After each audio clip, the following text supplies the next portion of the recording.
자, 오늘 하나님이 우리에게 주시는 말씀은 마태복음 16장 1절에서 4절까지의 말씀입니다. 신약성경 26페이지 마태복음 16장 1절에서 4절까지의 말씀입니다.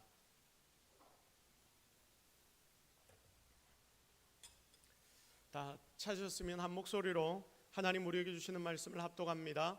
바리새인과 사두개인들이 와서 예수를 시험하여 하늘로부터 오는 표적 보이기를 청하니 예수께서 대답하여 이르시되 너희가 저녁에 하늘이 붉으면 날이 좋겠다 하고 아침에 하늘이 붉고 흐리면 오늘은 날이 굳겠다 하나니 너희가 날씨는 분별할 줄 알면서 시대의 표적은 분별할 수 없느냐. 악하고 음란한 세대가 표적을 구하나 요나의 표적 밖에는 보여줄 표적이 없느니라 하시고 그들을 떠나가시니라. 아멘. 자, 오늘은 2024년 파리 올림픽을 통해 바라보는 이 시대, 제목이 좀 길지요. 2023년 파리 올림픽을 통해서 바라보는 이 시대, 성도로서 우리가 어떻게 이 시대를 바라보아야 하는지를 함께 말씀을 통해 살펴보고 여러분의 시야가 정말 하나님의 시야로 가득해지기를 주님의 이름으로 축복합니다. 자, 지난주 금요일이었습니다. 엊그제 말고 지난주 금요일이었습니다. 사무실에서 제가 일을 하다가 집에 올라가서 늦은 밥을 먹으면서 TV를 살짝 켰는데 파리 올림픽 개막식이 진행이 되고 있었습니다. 자, 얼마나 기대가 됩니까? 이 올림픽이라는 게 얼마나 재밌습니까? 그리고 특별히 이 개막식이라는 것은 다들 개최국에서 가장 신경을 쓰는 작품을 보여주고 그리고 지금 이 현대 전 세계가 어디에 집중하고 있는지를 우리가 볼 수 있는 이 바로미터가 되기 때문에 그래서 올림픽의 개막식은 꼭 한 번씩 보고 넘어가게 됩니다. 자, 그리고 이번에 파리에서 이 올림픽이 열리니까 너무나 대단한 예술의 도시라고 불리는 곳이 파리 아닙니까? 그래서 정말 잘 만들었겠지라고 생각을 하고 이 개막식 시청을 했습니다. 각 나라의 참여 선수들이 이 파리의 세느강 위를 배를 타고 싹 타고 들어오더라고요. 그러면서 손을 막 흔들고 어떤 나라가 입장하는지 이런 부분에 대해서 계속해서 이야기를 해줍니다. 자, 그런데 첫 번째 느낌이 뭐였냐면 세느강이 너무 더럽구나라는 생각이 들었습니다. 자, 그리고 그러면서 이제 뭘 비춰주냐면 중간중간 들어오는 배, 입장하는 배들을 비춰주면서 중간중간 그 다리 위를 비춰주는데 마치 패션쇼를 하듯이 지나가는 앞으로 사람들이 걸어 들어오는 그런 모습들을 보여줍니다. 자, 그런데 제 첫 느낌이 무엇이었냐면 참 옷들이 난해하고 사람들 행색이 이상하다라는 느낌이었습니다. 자, 그 시간에는 제가 길게 보지를 못했는데 이 부분만 봤는데 왠지 기분이 좀 별로라서 그날 저녁인가 다시 사무실로 내려가서 이 개회식을 천천히 봐야겠다라고 생각하고 찾아보는데 이게 너무 좀 거북스러운 내용들이 많이 있는 그 개막식을 제가 보게 되었습니다. 그 다음 날인가 다다음 날인가 며칠이 지나고 난 뒤에 제가 좀 더 자세히 봐야 되겠다 싶어서 이 홈페이지에 이제 개막식 영상을 보려고 찾아 들어갔는데 희한하게 개막식 영상 자체가 없어져 버렸습니다. 너무 논란이 되어서 본부 측에서 IOC 본부 측에서 이 개막식 영상을 내렸다는 것입니다. 그리고 그때부터 제가 이 개막식에 대해 좀 알아보려고 여기저기를 뒤져보는데 유튜브며 모든 곳에서 이번 파리 올림픽 개막식에 대한 평과 설명들이 가득한데 정말 온 세상이 이것 때문에 난리도 아니었습니다. 여러분 혹시 보셨습니까? 우리 기독교인들이 정신을 더 차려야 되겠구나, 지금이 말세의 때구나, 우리가 제대로 서 있어야 하겠구나라는 생각을 더욱더 하게 되었습니다. 오늘 저는 파리 올림픽으로 대표되는 이 시대, 우리가 성도로서 세상을 살아가는데 우리가 시대를 분별하면서 살아가야 하거든요. 그래서 우리가 성도로서 이 시대를 분별하라라는 제목으로 이 시대의 표적을 우리가 바라보며 분별할 수 있기를 바라는 마음으로 이 하나님의 말씀을 준비를 했습니다. 여러분, 이 시대의 표적을 분별하라, 이 말은 누가 누구에게 한 말씀이냐면 예수님께서 그 당시 예수님을 쫓아와서 예수님을 걸어 넘어뜨리려고 했던 바리새인과 사두개인들을 책망하는 말씀이 시대의 표적을 분별하라라는 말씀입니다. 니들 이것도 못 보냐? 이 말씀입니다. 예수님은 그들에게 오늘 본문을 잘 한번 찬찬히 보십시오. 1절부터 말씀을 보시면 예수님은 그들에게 말씀하십니다.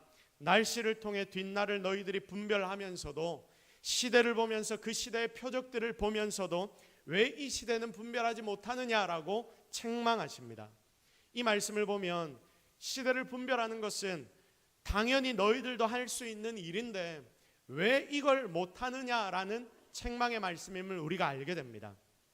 저녁에 하늘이 붉으면 다음날 날씨가 좋겠다.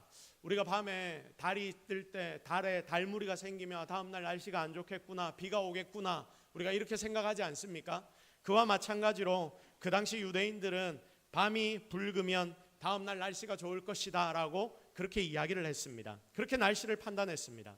그러니까 그들의 입장에서는 이게 너무나 분명한 것입니다. 그날 저녁에 날이 붉어지면 다음 날은 날씨가 좋겠구나, 그걸 너희들이 그 전날 알 수 있지 않느냐.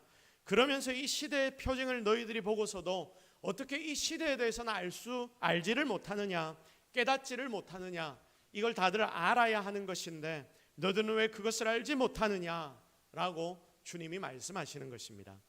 그러니까 지금 우리가 살고 있는 이 시대, 여러분이 살아가고 있는 지금 이 시대도 분명히 보면 이 시대를 분별할 수 있는 표적들이 나타나고 있고, 그리고 하나님의 말씀에 나오는 것들을 이 시대의 표적을 보면서 그 시대의 표적을 통해서 우리가 하나님의 말씀을 비춰볼 때에 우리는 이 모든 것을 분별하고 이 시대를 우리가 깨달을 수 있다라고 주님이 말씀하시는 것입니다.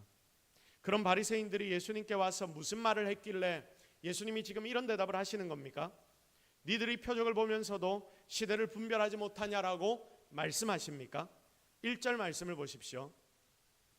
그들이 예수님을 시험하려고 무엇을 보여달라고 질문합니까? 하늘로부터 오는 표적을 보여주십시오라고 말합니다. 자, 왜 이 말을 하냐면 이 바리새인들과 사두개인들이 예수님 앞에 와서 이렇게 이야기를 하는 거예요. 예수님, 당신을 세상의 사람들이 지금 그리스도라고 이야기하고 당신도 하나님의 아들이라고 이야기하는데 진짜 하나님의 아들인지 우리에게 보여주십시오. 그 보여줘야 하는 표적, 하늘로부터 내려오는 어떤 표적을 가지고 우리에게 하나님이, 당신이 바로 하나님이심을 보여주십시오라고 이야기를 하는 겁니다. 만약에 당신이 그걸 알게 되면, 그걸 보여주면 당신이 하나님의 아들인 것을 우리가 믿겠습니다. 그 표적을 아주 멋들어지게 그리고 우아하게 보여달라고 요청합니다. 자, 예수님이 진짜 하나님께로부터 오신 분인지 아닌지를 알아보려고 하늘로부터 오는 표적을 보여달라고 지금 예수님 앞에 구하는 것입니다. 그에 대한 예수님의 대답이 오늘 말씀입니다. 예수님이 지금 이 말씀을 하신 이유는 당신이 진짜 하나님이 보내신 예언자 그리스도이십니까? 이 질문에 대한 대답인 거예요. 이들이 이렇게 질문하니까 하나님이 이들에게 어떤 표적을 보여주는 것이 아니라 니들 전날 밤에 날이 붉어지면 다음날 날씨 좋아지는 것도 알잖아. 니들 그거 알면서도 이 시대 표적을 보면서 왜 니들 지금 그거는 알지 못하느냐라고 책망하시는 거죠. 그러니까 예수님이 하시는 일들이 지금 많이 있지 않습니까? 기적도 일으키고 능력도 일으키고 예수님을 통하여 많은 자들이 구원을 얻게 되고 이 예수 그리스도를 믿는 믿음이 이들 가운데 생겨나는데 사람들이 몰려오고 있고 그러면서 이 시대가 변해지고 있는데 이런 예수님이 하시는 모든 일들을 보고 그 시대에 돌아가는 모습을 보면서 예수님이 하나님이 보내신 메시아임을 니들이 깨달으면 되는 것이고 더 이상 다른 표적을 내가 보여줄 것이 없다. 니들은 이미 그 표적들을 다 보고 있는데 그것 잘 체크하면 하나님이 메시아를 보내셨다는 결론이 되니까 바로 그 시대, 바로 이 시대가 구약의 예언자들이 예언한 메시아 예언이 이루어지는 시대가 되었다. 내가 바로 그 메시아다. 결국 예수님의 행하신 표적과 당시 일어났던 많은 시대상들이 예수님이 진짜 메시아이심을 보여주는 표적 그 자체가 된다라는 말씀을 주님이 그들에게 하시는 겁니다. 여기서 시대 표적이라는 이야기가 나오는데 이 시대 표적이 뭐냐면 하나님의 뜻이 결국 이루어지는 것을 보여주는 표적이라는 말입니다. 하나님이 예수님을 메시아로 보내셨지 않습니까? 그러니 그 당시의 시대상을 바라보고 예수님이 실제로 오신 것을 보고 그리고 예수님이 이 땅에서 하시는 일들을 보고 그분의 능력을 보고 그 주변에서 지금 일어나는 일들을 보면서 하나님이 약속하신 메시아가 진짜 오셨구나. 하나님이 계획하신 일들이, 성경에 계획하신 일들이 지금 이때 이루어지고 있구나. 이걸 너희들이 알 수 있다라는 말씀입니다. 그러므로 시대의 표적이란 것이 무엇이냐면 하나님이 지금도 여전히 일하시고 계시는구나를 깨달을 수 있는 표적이 되는 것입니다.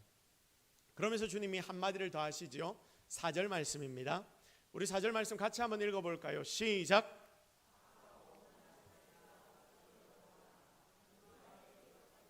보여줄 표적이 없느니라 하시고 그들을 떠나 가시니라. 아멘. 자, 주님이 한마디를 더 하십니다. 4절에 뭐라고 하십니까? 악하고 음란한 세대가 표적을 구한다. 이들이 악하고 음란한 세대가 누구를 말합니까?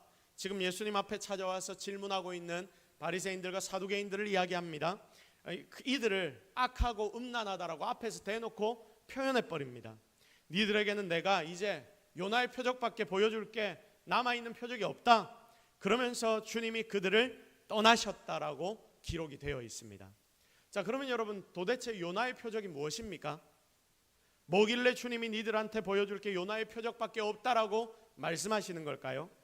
마태복음 12장, 앞으로 쭉 넘어가서 마태복음 12장 39절에서 40절이 나오는데, 여러분 이 말씀을 우리가 같이 한번 읽어보도록 하겠습니다. 시작. 악하고 음란한 세대가 표적을 구하나 선지자 요나의 표적밖에는 보일 표적이 없느니라. 요나가 밤낮 사흘 동안 큰 물고기 뱃속에 있었던 것 같이 인자도 밤낮 사흘 동안 땅 속에 있으리라. 아멘.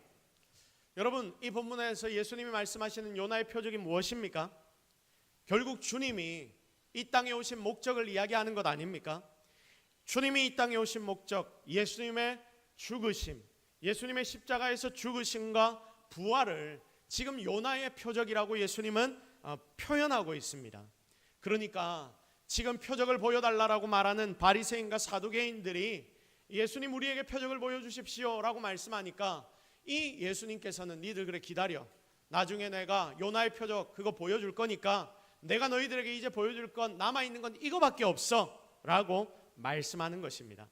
그런데 여러분, 바리새인들과 사두개인들이 나중에 예수님이 십자가에 죽으시고 부활할 때 이 요나의 표적, 예수님의 죽으심과 부활을 믿습니까? 안 믿습니까? 안 믿습니다. 자기들이 보여달라고 해서 예수님이 보여주겠다 했는데도 불구하고 이 바리새인들과 사두개인들은 절대로 예수님이 보여주시는 표적들을 믿지 않습니다. 더구나 예수님은 이미 오병이어의 표적까지도 보여주셨는데 이들은 그것조차도 안 믿습니다. 이외에 예수님이 행하신 많은 표적들이 있는데 그걸 보면서도 이들은 계속해서 믿지 않습니다. 그러면서 주님 앞에 와서 한다는 말이, 당신이 하나님이 보내신 자라는 걸 우리한테 또 다른 표적을 보여줘서 우리에게 알려주세요 라고 이야기를 하는데, 여러분 그들에게 다른 표적을 보여준다고 그들이 믿겠습니까? 안 믿을 거예요. 그들은 안 믿을 것입니다. 그래서 주님이 지금 말씀하시는 겁니다. 니들이 지금 무슨 표적을 보여달라고 우리에게 이야기를 하지만 내가 다른 어떤 표적을 보여준다 해도 니들은 다 안 믿을 거잖아. 그런데 뭘 또 보여달라고 그래. 그래도 내가 너희들에게 힌트는 하나 줄게. 내가 너희 인생들을 위해서 십자가에 달려 죽었다가 사흘 만에 부활할 건데 그게 바로 요나의 표적이야. 이 표적이 너희들에게 보여질 때에 너희들은 나를 믿으면 돼. 내가 십자가에 달려 죽고 난 뒤에 사흘 만에 부활할 거야. 너희들이 그걸 믿으면 너희들도 살아나게 될 거야. 주님은 예수님을 대적하고 있는 그들을 향해서도 그들까지도 살리시기 위해서 지금 가장 중요한 표적을 그들에게 알려주시는 것입니다.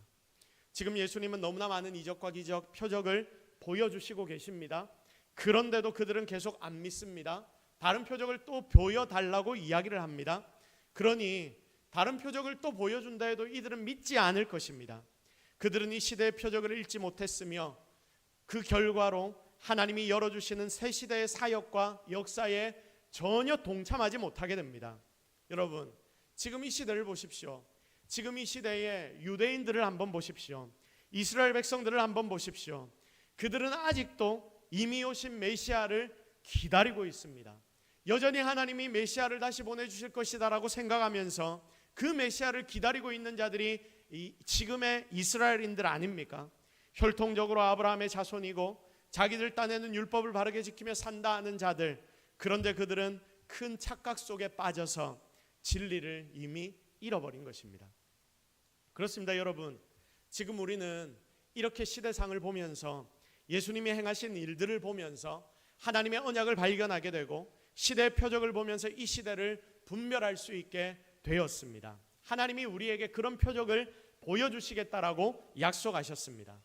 결국 시대의 표적을 우리가 제대로 보게 되면 하나님의 일들이 지금도 이루어지고 있다는 것을 깨닫게 되는 겁니다. 여러분 다 같이 한번 고백해 보겠습니다. 시작. 시대의 표적을 제대로 보면 하나님의 일들이 지금도 이루어지고 있음을 알게 된다. 이걸 구체적으로 좀 적용을 해봅시다. 시대의 표적이란 게 뭐냐면 하나님의 말씀을 통해서 이 시대에 일어나는 일들을 우리가 보는 것입니다. 자, 그러면서 지금도 하나님이 여전히 일하고 계시는구나, 이걸 발견하고 깨닫는 게 되는 것입니다. 여러분, 우리가 처음으로 한번 돌아가 볼까요? 프랑스의 파리 올림픽이 지금 열리고 있죠. 솔직히 보면서 저는 좀 경악을 했습니다. 너무 준비가 안 되었다 싶은 마음도 들었습니다. 예를 들면 우리 선수들이 입장할 때 북한이라고 이야기를 하기도 했죠, 프랑스어로. 그리고 올림픽 오륜기를 달아서 올리는데 그 오륜기를 거꾸로 뒤집어서 달고 개양을 하기도 했습니다. 이게 제일 중요한 올림픽의 순서 중에 하나인데 거기에서 실수가 나왔다는 겁니다.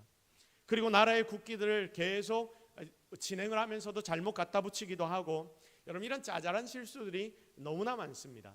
은메달과 동메달, 은메달이 더 높아야 하는데 개양대에서 은메달 나라보다 동메달 나라가 더 높이 올라가기도 하고, 여러 가지 실수들, 이전에 일어나지 않았던 실수들이 이번 파리에서 너무나 많이 일어나고 있습니다. 그런데 더 큰 문제가 뭐냐? 이 개막식을 기독교를 대놓고 조롱하는 퍼포먼스로 가득 채워놨다 하는 것입니다. 보니까 세느강 다리 위에서 예수님과 제자들의 그 최후의 만찬, 레오나르도 다빈치가 그린 명작 최후의 만찬을 패러디를 했습니다. 그런데 여러분, 패러디하는 건 좋습니다. 그러나 이걸 어떻게 패러디를 했는지 아십니까? 동성애자들로 이 예수님과 제자들을 다 패러디를 합니다. 기독교에서 동성애에 대해서 하나님의 말씀에서 죄라고 이야기하기 때문에 우리는 이것을 죄라고 인식하고 있지 않습니까? 그러니 바로 이런 기독교가 동성애자들을 싫어하는 것은 아니고 이 동성애라는 것, 이것을 죄라고 규정하고 있기 때문에 바로 이 부분에 대해서 이런 식으로 표현을 하고 있는 겁니다. 특히 예수님의 자리에는 드래퀸이라는 동성애자의 상징과 같은 사람을 배치를 합니다. 그리고 나중에는 디오니소스라는 술의 신을 패러디한 사람이 누워서 팬티 한 장만 입고 머리끝부터 발끝까지 파란색으로 칠을 해서 노래를 부르는 기괴한 퍼포먼스를 하는데, 그걸 보고 사람들이 무슨 댓글들을 많이 달았는가 보니까 전 세계 누구도 이해할 수 없는 퍼포먼스, 올림픽과 파리와 이게 무슨 상관이지? 이런 댓글들이 굉장히 많이 올라온 것을 보게 되었습니다. 최후의 만찬에 제자들이 앉아있는 그 자리에도 너무나 음란한 복장을 한 이 게이들이 다 위치를 시켜놨는데, 거기에 보면 초등학생 아이까지도 하나 그 자리에 함께 위치를 시켜놨습니다. 거짓말 조금 못해서 이 개막식의 모든 출연자들이 마치 동성애자와 같아 보였습니다. 여러분, 동성애자를 미워하고 그들을 싫어하라는 말 절대 아닙니다. 그럼 오해하지 마십시오. 자, 이게 그런데 심해도 너무 심하니까 이 PC주의라는 것에 너무나 빠져버린 것 같았습니다. 그래서 여러분, 이 개막식이 온 세계 중계가 되고 난 뒤에 이게 너무 심해져 버리니까 전 세계 기독교인들 뿐만이 아니라 세계 각국의 지도자들까지도 막 비난을 시작합니다. 그리고 마지막에 불타는 섬인지 뗏목인지 거기서 존 레논의 Imagine 노래를 부르면서 개막식을 마무리를 하거든요. 자, 그런데 이 노래 자체가 워낙 유명하고 좋은 노래가 맞습니다. 그런데 그게 사실은 이 존 레논이라는 사람이 어느 정도의 의도를 가지고 만든 노래입니다. 순수하게 전 세계 화합만을 위해 만든 노래가 아니라는 것입니다. 여러분, 그 가사가 어떠하냐? 처음 시작이 이렇습니다. 천국이 없다고 상상해 보세요. 시도한다면 쉽답니다. 우리 아래에는 지옥이 없어요. 우리 위에는 오직 하늘만 있어요. 나라도 없고 죽이거나 죽을 이유도 없고 종교도 없고 그냥 우리끼리 오늘을 즐기면서 살면 되는 거예요. 바로 이런 내용이 바로 존 레논의 Imagine이라는 내용입니다. 그 노래의 내용입니다. 결국 전 세계 축제라는 올림픽에서 이런 메시지를 던지고 있는 것입니다. 보니까 슬로바키아는 벌써 폐막식을 보이콧을 했다고 합니다. 저도 폐막식이 반대의 의미로 기대가 됩니다. 이 모든 걸 좋게 표현하면 파격적이다라고 표현할 수 있습니다. 혁명의 나라 프랑스이기에 이런 혁명적인 계획식을 했다라고 혹자들은 이야기를 합니다. 그런데 여러분, 프랑스 혁명에 대해서도 좀 공부를 해보면 생각보다 우리가 생각하는 것과는 그 역사가 좀 다르다는 것을 알게 됩니다. 그들이 혁명을 일으켰는데 그 혁명이 의도대로 흘러가지 않게 되는 것입니다. 혁명이 일어난 당시 그곳이 굉장히 억압적인 체제는 맞았습니다. 분명히 바뀌어야 했던 장소가 맞았습니다. 그 당시 프랑스보다 주변에 있는 다른 나라들은 막 변하기 시작했고, 그 당시에 영국에서는 명예혁명이 일어났고, 그리고 미국에서도 독립혁명이 막 일어나던 그때였습니다. 그래서 이 국민들의 기본권이 굉장히 중요시 되던 때가 바로 그 시대의 흐름이 맞았습니다. 그런데 프랑스는 마지막까지 여전히 폐쇄적이었습니다. 그래서 혁명이 일어나게 되는데 이 프랑스의 혁명은 왕을 처형시킴으로 그 혁명이 시작되었습니다. 그러면서 프랑스는 막장의 길을 계속해서 걸어가게 되는데, 여러분 한번 잘 들어보십시오. 왕을 죽입니다. 그 당시에 경찰을 다 죽입니다. 자기들이 지켜줄 군대를 다 해산시켜버립니다. 거기다가 카톨릭 사제들을 다 죽이고, 심지어 지나가는 사람들을 붙잡고 신앙 고백을 하는 사람들은 다 처형시키고 혁명재판소에 다 재판을 걸어버립니다. 그러니까 이 말이 무슨 말이냐면 예수 믿는 자들을 다 죽여버리는 것입니다. 이러니까 오히려 나라의 무질서가 너무나 팽배해져 버립니다. 지나가다가 누구든지 광장에 불러서 거기에 길로틴에 올려버려가지고 즉결 심판을 할 수 있고, 그러면서 사람을 죽이는 게 너무나 쉬워졌습니다. 그때부터 이 나라의 문화가 무엇이 되었냐면, 뭐만 안 되면 광장에 불러서 처형하는 것이 그 나라의 문화가 되었습니다. 길로틴이라는 거 아시죠? 위에서 칼날이 내려와서 사람의 목을 치는 것. 더 심한 것은 이제 왕을 죽이고 나니까 리더를 죽이는 게 너무 쉬워진 겁니다. 나중에 보면 그 당시에 이 프랑스 혁명을 주도한 사람들, 이 사람들도 전부가 다 백성들 보는 앞에서 이렇게 길로틴에서 처형당하게 됩니다.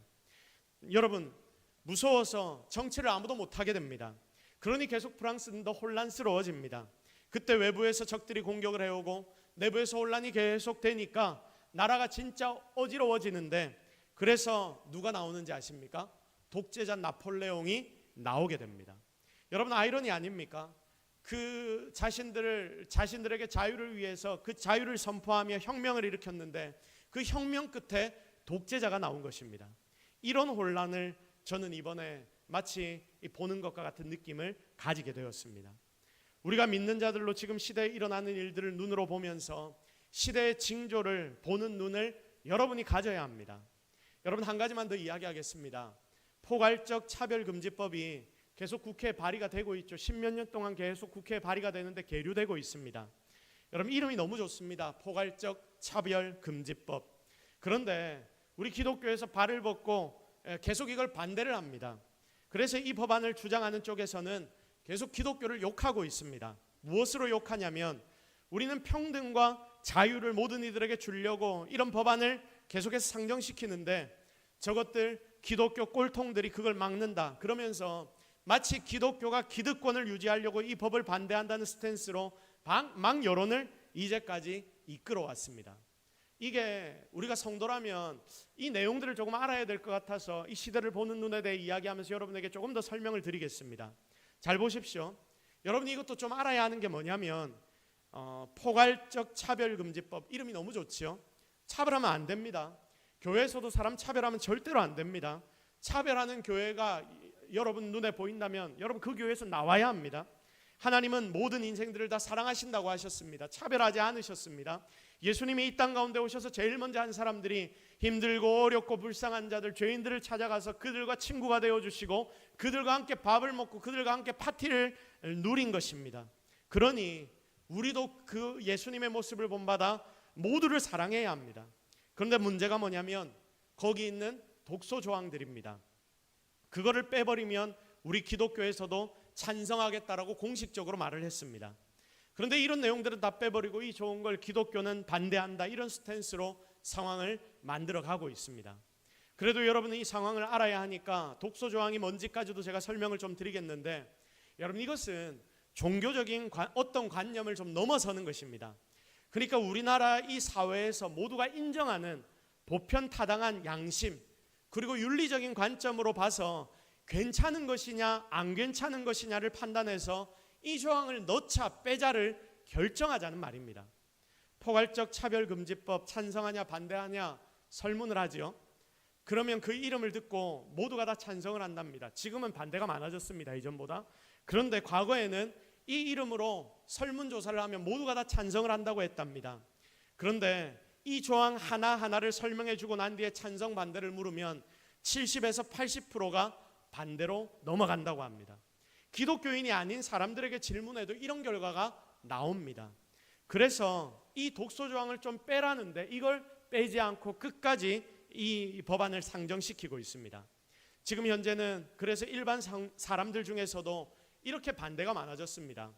여러분, 이게 2년 전인가 데일리 뉴스에서 통계를 낸 포괄적 차별금지법의 찬성과 반대 이 사람 저 사람들에게 질문을 해서 통계를 낸 결과거든요. 인권위 주장이 지금 틀려가고 있는 것입니다. 이번에 미국의 캘리포니아에서 어떤 결정이 며칠 전에 내려졌냐면 미성년자 아이들의 젠더 이슈를, 여러분 젠더 이슈라는 게 뭐냐면 내가 남성인가 여성인가를 내가 결정한다는 거죠.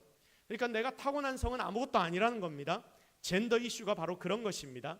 이 젠더 이슈를 학교에서 아이 부모에게 알리지 못하도록 비밀을 보장해라, 이런 법을 제정을 했답니다.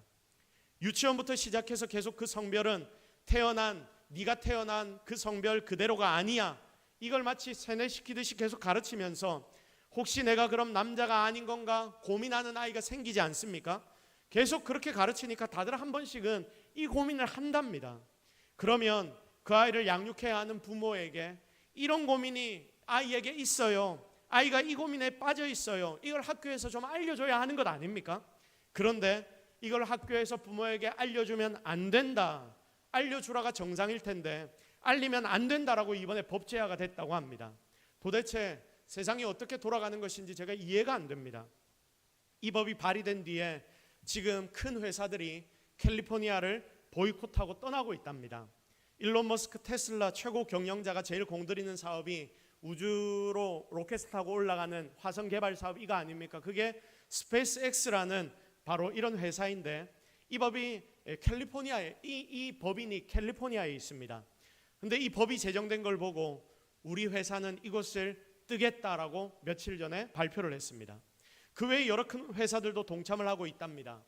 캘리포니아가 제일 이쪽으로 빨라서 여기서 시작하면 다른 주들도 막 따라하기 시작하거든요.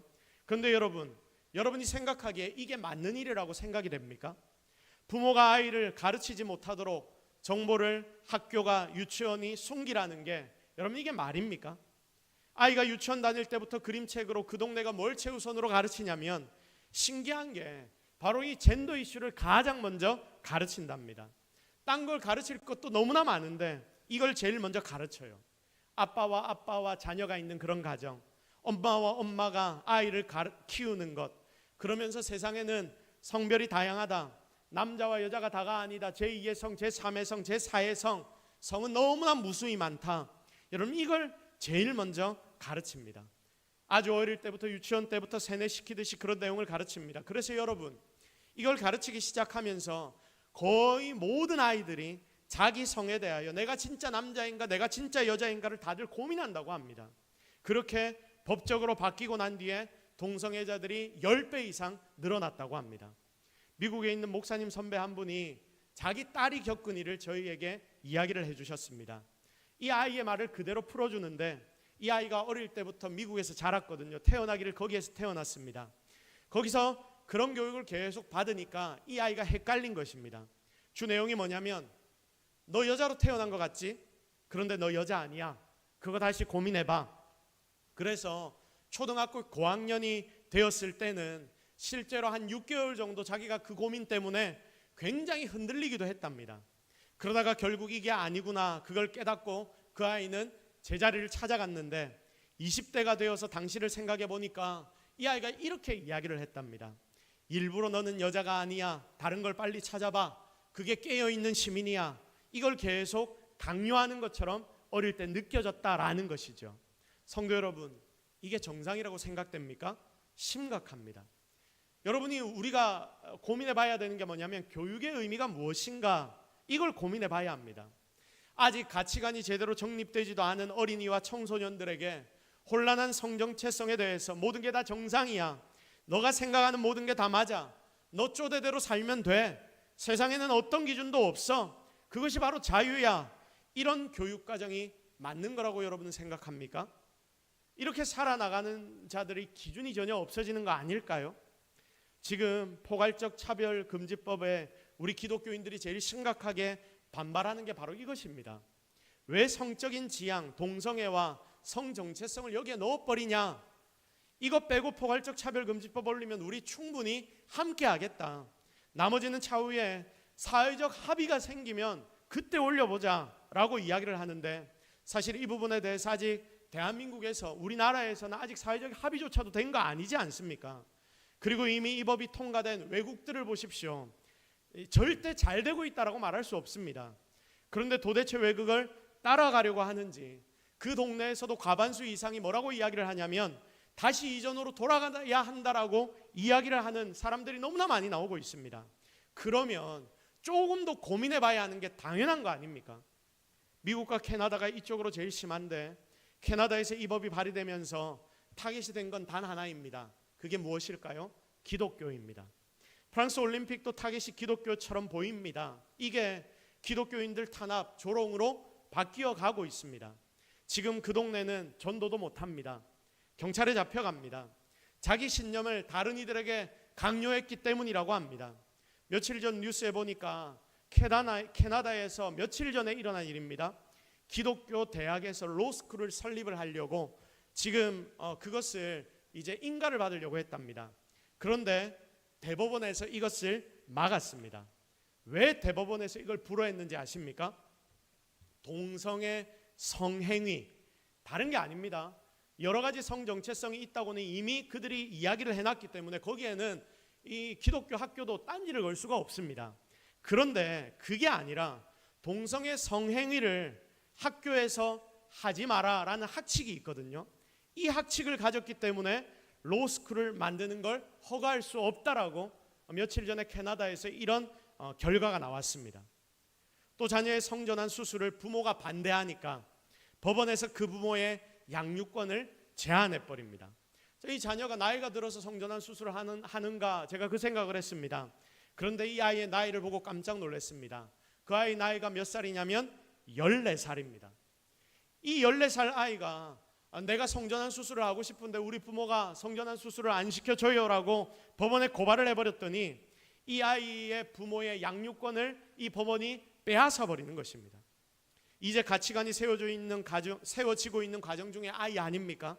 아이가 이걸 하겠다 하면 네가 청소년 시기가 다 지나고 이제 제대로 된 가치관이 정립이 되고 나면 그때 잘 결정을 해보자, 여러분 이렇게 가르쳐야 하는 것 아닐까요?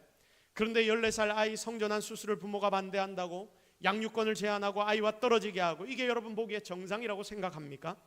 부모가 집에서 아들, 딸, 제가 저희 집에서 저희 딸 둘을 보고 딸 이렇게 부르는데, 이렇게 부르는 것도 성을 강요하는 거라고 아이가 신고하면 잡혀간다고 합니다. 자기가 XY 염색체를 가졌지만, 여러분 이게 남자라는 이야기인데 내가 남자였지만 이라고 이야기도 안 합니다. 내가 XY 염색체를 가졌지만 초등학생이 나는 여자 같아요 라고 이야기를 하면 여성 호르몬 주사를 그때부터 학교에서 놔줘야 한답니다. 보면 볼수록 이해가 안 되는데 실제로 지금 포괄적 차별금지법을 통과시킨 나라들이 되어가고 있는 모습, 바로 이런 모습인 것을 우리는 보고 있는 겁니다. 우리나라 지금 발의된 정의당의 차별금지법은 성별 용어를 여성, 남성 그 외에 분류할 수 없는 성을 말한다라고 딱 규정을 했습니다. 이것이 제3, 제4, 제5의 성을 말하고 있고 여기서부터 모든 것이 다 시작이 됩니다. 자유평등 법정책연구소 연구위원인 전윤성 미국 변호사는 이렇게 말을 합니다. 정의당 차별금지법인 제24조 보건의료 서비스 공급 이용의 차별금지를 통해서 우리나라도 방금 이야기했던 상황과 똑같은 성전환을 원하는 자녀에게 동의하지 않는 부모가 위반자가 될 수 있다. 사조와 구조를 근거해서 양육권을 제한하는 후속 입법도 이루어질 수 있다. 사실 이런 것은 우리가 기독교적인 생각을 빼고서라도 다 개인의 양심과 개인의 가치관에 따라서 판단해야 할 것들 아닙니까? 우리가 보기에 자기들이 그것이 맞다라고 이야기하는 자들, 그렇게 사는 사람들을 우리가 미워해서는 안 되겠지만, 우리가 가진 이 가치관에 대해서 이것이 잘못되었다라고 판단해서는 되는 것이 아니지 않습니까? 그런 조항들까지 묵지 말라는데 그걸 안 합니다. 나중에 되면 결국 외국에서 일어나는 그런 일들, 이게 소수를 보호하는 법이 아니라 반대로 다수를 범법자로 만드는 위험한 법이 될 수 있기 때문에 계속해서 우려를 표하는 것입니다. 사랑하는 성도 여러분, 우리는 지금 이 시대의 표적들을 보고 분별해야 합니다. 마태복음 24장 6절부터 보면 말세 때의 모습들이 기록이 되고 있습니다. 24장 6절 보십시오. 난리와 난리, 소문을 듣겠으나 너희는 삼가 두려워 말라. 이런 일이 있어야 하되 아직 끝은 아니니라 라고 말씀하면서 7절에 민족이 민족을, 나라가 나라를 대적하여 일어나겠고 곳곳에 기근과 지진이 있으리니 8절 이 모든 것은 재난의 시작이니라 라고 말씀하고 있습니다. 여러분, 우리가 살아가고 있는 이 시대의 모습과 너무나 비슷해 보이지 않습니까? 12절을 보십시오. 불법이 그때 성함으로 많은 사람의 사랑이 식어지니라. 이것뿐만 아니라 여러분이 12절 뒤에 말씀도 쭉 보면 이 시대의 모습, 우리가 살아가는 이런 모습들을 너무나 많이 발견하게 됩니다. 이때 여러분, 우리가 해야 할 일이 무엇입니까? 진짜 이런 시대의 표적을 보면서, 이 시대가 되어가고 있는 이런 모습들을 보면서 하나님의 말씀으로 이 시대를 잘 분별해야 합니다. 그리고 우리 주님이 약속하신 그날, 심판의 날, 재림의 날이 가까워 오고 있음을 깨달아야 합니다. 그래서 어떻게든 내가 성도로서 세상을 바로 살려고 노력해야 하고, 그리고 우리가 하나님 앞에 바로 세워져 보려고 발버둥치고 노력해야 하는 것입니다. 사랑하는 성도 여러분, 시대가 참 무섭습니다. 전 세계에 이상기후 지금 일어나는 것 한번 보십시오. 어제는 37도, 38도까지 이 경남 쪽에 막 온도들이 올라가고 있다고 합니다. 여러분, 그리고 중국과 미국과 여러 다른 나라에서 일어나는 이상기후들, 말도 안 되는 그런 이상기후들을 보면서 여러분 무슨 생각을 하고 있습니까? 아, 세상이 이상해져 가고 있구나. 아마 세상 모든 사람들이 이 생각은 동일하게 하고 있을 것입니다. 그리고 나라와 나라 간의 전쟁들이 계속해서 일어나고 있는 이런 모습들을 보십시오. 지금 이스라엘도 이제 일촉즉발 아닙니까? 그리고 하나님이 죄라고 말씀하시는 것들이 득세하는 모습들을 보면서 우리의 중심을 다시 한번 가다듬으시기를 바랍니다. 정말 이제 주님이 다시 오실 날이 멀지 않았다 싶습니다. 그러므로 성도로서 우리는 더 긴장하고 살아가야 합니다. 하나님의 눈을 나에게도 달라고 기도해야 합니다. 그래서 지금 나의 눈에 보이고 이 세상에 보이는 이 징조들이 어떤 것인지를 알아채지도 못하고 내 좋을 대로 살던 바리새인들처럼 하나님, 내가 살지 않게 신실한 주의 백성으로 하나님 보여주시는 것들을 바라보면서 진짜 승리의 자리에 서게 해달라고 우리가 기도해야 합니다. 하나님은 지금도 여러분 모두를 바라보고 계십니다. 그 하나님 앞에 항상 신실하게 서는 저와 여러분이 되기를 예수 그리스도의 이름으로 축복합니다. 우리 시간 말씀 붙잡고 한번 기도하도록 하겠습니다. 오늘 하나님이 여러분의 마음 가운데 주신 음성들이 분명히 있을 겁니다. 하나님, 우리가 이 시대를 바로 보게 하옵소서. 분명히 나의 판단도 중요합니다. 그러나 하나님, 하나님의 판단이 무엇인지 나에게 알게 하시고, 진짜 어떤 일이 일어나든지 그 주변에 우리를 속이기 위한 소리들이 너무나 많은데 그 중심에 숨겨져 있는 그 진리를 볼 수 있는 눈을 우리 모두에게 허락하여 주옵소서. 우리가 너무 이런저런 소문에 이리저리 휘둘려 다니지 않아야 하는 거 아닙니까? 하나님, 진리를 보게 하시고 중요한 것을 바라보게 하시고 하나님이 우리에게 주신 말씀을 통하여 세상을 볼 수 있는 눈을 우리에게 허락하여 주옵소서. 여러분, 오늘 말씀을 통해 깨달은 것들 하나님 앞에 기도함으로 함께 나아가도록 하겠습니다. 같이 기도하십시다. 주님, 오늘 우리가 하나님 앞에 나와 하나님의 말씀을 묵상합니다. 세상이 너무나 급하게 변하고 있습니다.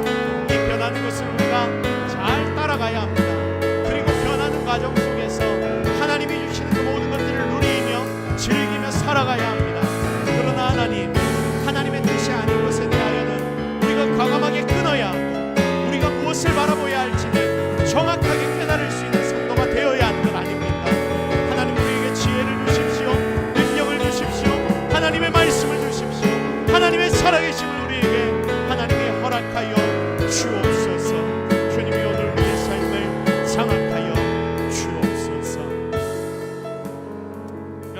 가지 더 같이 놓고 기도하겠습니다. 이 세상을 놓고 여러분 중보하며 기도해야 하지 않겠습니까? 하나님이 이 세상을 책임져 주옵소서. 세상이 너무나 고통스러워합니다. 자연환경들이 너무나 힘들어합니다. 하나님, 우리가 그것들을 놓고도 중보하며 기도합니다. 또한 세상 가운데 우리의 다음 세대들을 놓고도 기도합니다. 하나님, 우리는 정말 좋은 것들을 물려주고 싶은데 이 대한민국 땅이 그리고 온 세상이 정말 바르고 좋은 것들을 다음 세대에 물려줄 수 있도록 모든 것들이 바로 세워지게 하여 주옵소서. 우리 이 제목들을 놓고 여러분 다음 세대들을 위하여 이 세상을 중보하며 기도하며 나아가도록 하겠습니다. 같이 기도하십시다. 하나님, 오늘 우리가 다시 한번 기도합니다. 온 세상을 위하여 기도합니다. 나라와 민족을 위해 기도합니다. 하나님이 대한민국 땅을 위해 기도합니다. 하나님, 우리의 편협한 시선을 놓고 우리가 기도하는 것이 아니라 하나님의 눈을 가지고 기도할 수 있게 하여 주옵소서. 주여 함께 하옵소서. 주여 도와주옵소서. 주여 은혜를 허락하여 주시옵소서. 하나님, 우리가 기도하고 엎드릴 때 하나님 나라가 우리 가운데 임하게 하시고 우리가 다음 세대들에게 가장 좋은 것을 물려줄 수 있는 하나님 그런 시대로 우리를 붙들어 주옵소서. 하나님, 우리에게 지혜를 허락하여 주옵소서. 꽉 막힌 답답함이 우리에게 있지 않게 하옵소서. 그러나 하나님이 주시는 말씀으로 정확하게 분별할 수 있는 것을 분별하는 우리가 되게 하시고 내 귀에 들리는 많은 소리에 우리가 이리저리 휩쓸려 다니는 자들이 절대로 되지 않게 하여 주옵소서. 그리하여 진리가 진리되게 하나님의 말씀이 말씀되게 세상을 바르게 만드는 것이 정말 세상을 바르게 만드는 것으로 하나님 우리가 바라보며 달려나갈 수 있는 우리 모두가 되게 하여 주옵소서. 사람을 사랑하는 것, 모든 인생들을 사랑하는 것, 우리의 마음 가운데 그 사랑의 마음은 더욱더 채워 주옵시고 우리의 마음에도 혐오하는 마음들이 사라지게 하시고 그러나 죄에 대해서는 분명하게 정확하게 분별할 수 있는 우리 모두가 되게 주님이 축복하여 주옵소서. 모든 것 다 하나님 은혜인 줄로 믿사옵고 예수 그리스도의 이름으로 기도드립니다. 아멘.